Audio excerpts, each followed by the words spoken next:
The report determined that 83 accounts, backed by 187,631 followers, were responsible for approximately 70% of the original and derivative hate content targeting Harry and Meghan. Now supporters are hitting out at the findings, labeling them unbelievable and expressing their support for the royal couple. Twitter user Unpack said, "How sad is it that this is the reality we live in, that people actively and aggressively try and decimate fellow human beings, never mind a possible relation of. Twitter needs to step up, big time." Follow below for updates. Princess Charlene's forced prolonged time in South Africa is coming to an end, her husband Albert said. Ahead of her expected return to Monaco, the prince opened up on his conversations with Charlene, saying she obviously misses her children. Speaking to People magazine, he added, "And they miss her. We all miss her."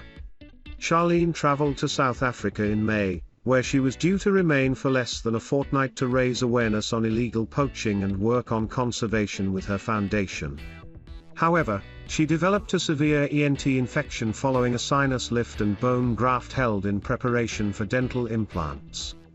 As the infection made her unable to equalize pressure, it has been impossible for Charlene to fly above 20,000 feet and return to Monaco. Father and twin children also traveled twice to South Africa over the summer to visit the 43-year-old princess. But her long absence from Monaco meant Charlene could not live some key moments with her family, including her 10th wedding anniversary or the first day of school of the twins. Now, however, she is gearing up to fly back following a last successful procedure. Albert stopped short of providing a date for Charlene's return to the Principality, saying, "She's in good form and much better spirits. She will be here way before Monaco's National Day, November 19th. Way before." Charlene's medical team need to green-light her return to Monaco, but Albert expects this to happen within the next few days. The Monégasque prince also spoke to French magazine Point de Vie about Charlene's return. Promising to fans of his family, "You will know when the time comes for his wife to fly back," he reiterated Charlene is set to return to Monaco long before the national holiday. Speaking about his wife's last operation to help her tackle the infection, which took place on October 8, Albert said, "This last operation, which concerned the nasal septum, went very well. We will be able to consider her return very soon." Princess Charlene had previously said she was expecting to return to Monaco in late October. Prior to her last operation in early October, Charlene appeared in high spirits after having already undergone a successful procedure in August. She said during a podcast she shared on her Instagram account, "I had my one procedure which was very successful. I'm well, I'm feeling much stronger. I've one more procedure, then I can't wait to get home to my children, who I miss terribly."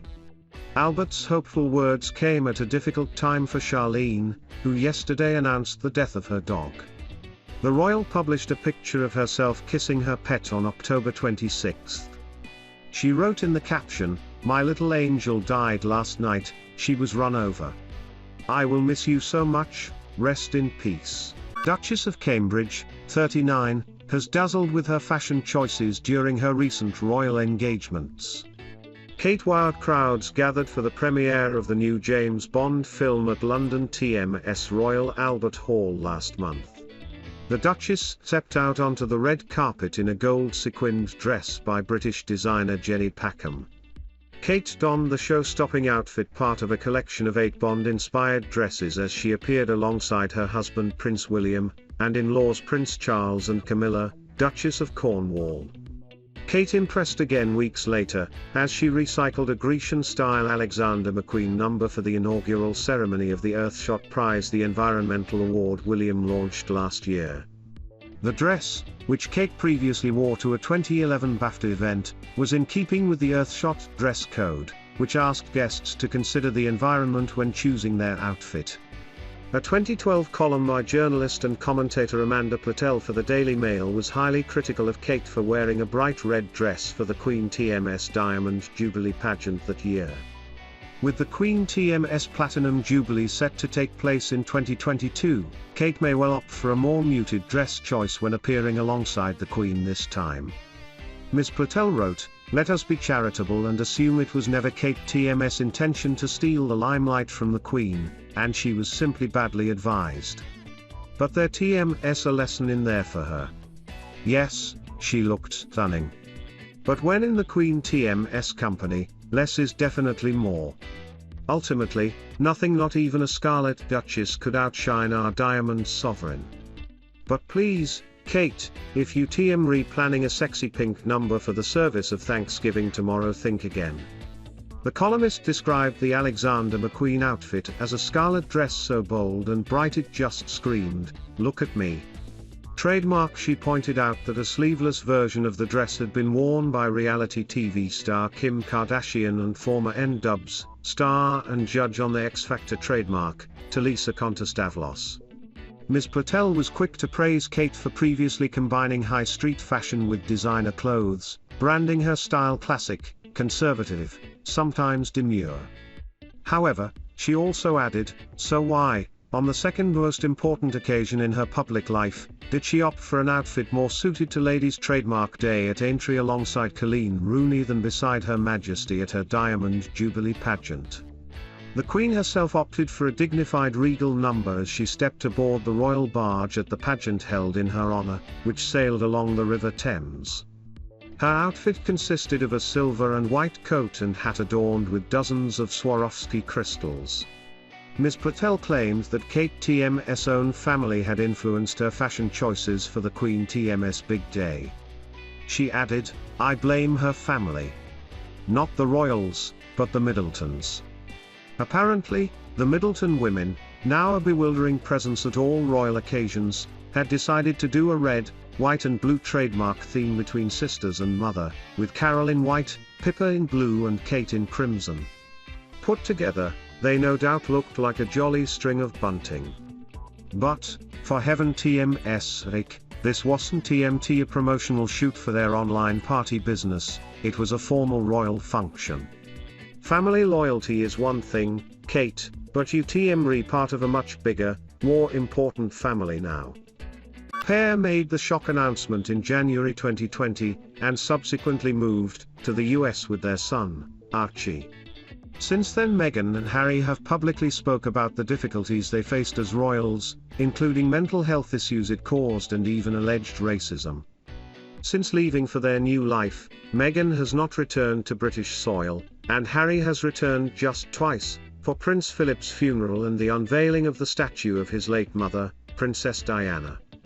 When Meghan first joined the family, it seemed like a fairy tale, but the relationship slowly began to break down. Royal biographer Andrew Morton spoke to experts Molly Mulshine and Christina Garibaldi on Royally US podcast.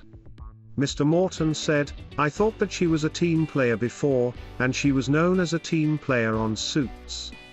When she joined the royal family, she made every effort to get involved. She converted to the Church of England, she changed her nationality, and was going to become a Brit." He added, "She gave up all her social media accounts and dropped the fact she was a patron of various charities. She seemed to be willing to be integrated into the royal family. I think that what's happened is a small tragedy for the royal family. They've lost someone who was relevant to a section of the population that they couldn't really reach. She and Harry have shown that they're not prepared to accept what was put in front of them and make their own way. Since leaving their roles as working royals, the pair have become financially independent. Their portfolio includes a reported 150 meters Netflix deal, a Spotify deal, a Silicon Valley startup role, and most recently, a bank. Prince William was given almighty being trademark by Queen after Zara crashed royal family support. How many people back the monarchy? Staggering royal fans chart. The pair announced they were moving into banking, promising to change the world by putting their money into an investment firm called Ethic. It is understood they were introduced to its founders by friends.